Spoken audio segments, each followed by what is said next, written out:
It signifies the systematic, repetitive emasculation of democratic institutions by the ruling party. It signifies the strangulation of democracy itself. We know that defamation is an exception to free speech. But over the last several years, we have had repeated examples of unthinkable assaults on freedom of speech, more importantly, on freedom after speech. After speech, you are told that you will be visited with the worst possible consequences, be it criminal, be it civil, be it incarceration, be it intimidation, be it harassment in every sphere of your life. We all know that Shri Rahul Gandhi has been speaking out fearlessly inside and outside Parliament. He has spoken on social issues, on economic issues, on political issues, without any fear or inhibition, frankly and candidly, through you to India. Clearly, he is paying a price for it. Clearly, this government is rattled because he speaks with facts, figures on demonetization, be it on a supposed clean chit to China, be it on GST. He is consistently aggressive and open in his questioning. And therefore, this government is doing all these, finding new techniques of throttling his voice, of gagging him. Shri Rahul Gandhi goes abroad, he is not entitled to speak freely on grounds of fake nationalism, created imaginary nationalism, rhetorical nationalism, non-existent issues. He comes back and his speeches abroad become the basis of action against him inside Parliament. He speaks in Parliament, one of the most detailed and open speeches when the Prime Minister spoke, and he is referred to the Privileges Committee. After he came back from abroad and post the recess, when this session starts, a remarkably new ground is found, unheard of in the annals of parliamentary history.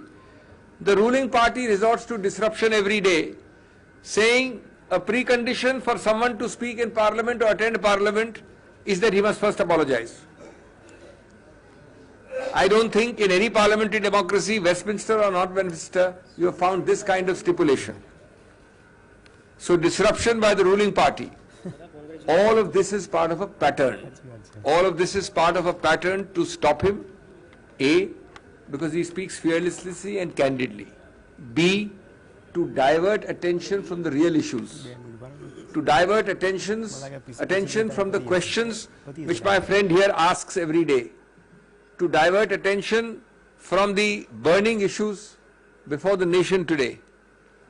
And it is done also to send a message to create a fear psychosis amongst those who dare to question this government. Friends, that is the political part. That is what should concern our body polity. There is equally a legal part. I have shared some of that with you yesterday. Since we've had slightly more time, let me elaborate a little more today. When you hurry, when you are premeditated, when you have decided to do something, you make mistake after mistake after mistake. You multiply mistakes on a repetitive basis.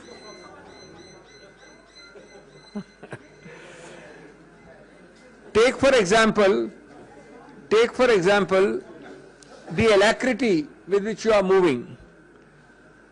Within 24 hours, you are moving with amazing alacrity. I need to remind you that a few months ago, in a case of another political leader from Uttar Pradesh, belonging to the leading party in that state. The Supreme Court, quote unquote, when an immediate by-election was sought to be announced post disqualification of that person because of conviction, immediately, without waiting for that person to exhaust the legal remedies available, the Supreme Court in that case not only deferred the by-election but then added, look with what alacrity have you proceeded.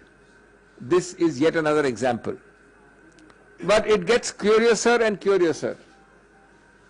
As I told you yesterday, there is a provision created in law specifically called 202, which says if allegedly I commit a defamatory offence in place X, in this case Kolar, Karnataka, and if somebody chooses to sue me in Gujarat or Bihar, as in this case Surat, then the magistrate before whom a complaint is filed is mandatorily, I repeat, mandatorily obliged to conduct a preliminary inquiry as to whether he has jurisdiction to start and initiate the proceeding. He has to call for a report either himself or through the police or through agencies.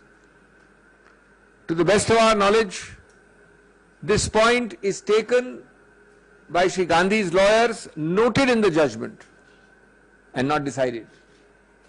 Admittedly, no inquiry is conducted because there is a tearing hurry to go ahead in a place which might well be without any jurisdiction at all, namely Surat, Gujarat. As I said, it gets curiouser and curiouser. I mentioned another example yesterday. I have the dates now. Let me walk you through it. The complaint is filed approximately in April 2019. I think the exact date is April 16, 2019 at Surat. The magistrate is one Mr. Dave. On 2021, Mr. Rahul Gandhi, in 2021 year, 2 years later in June, appears in the court to record his statement in person. Shri Rahul Gandhi appears in that court. In March 22, that is 3 years after the complaint is filed, and 1 year after Shri Rahul Gandhi appeared there, the complainant files an application against Saman Rahul Gandhi. When that application is rejected, possibly by a firm magistrate, obviously he had been called, he had come a second time, you cannot harass people to come again and again, he rejects it.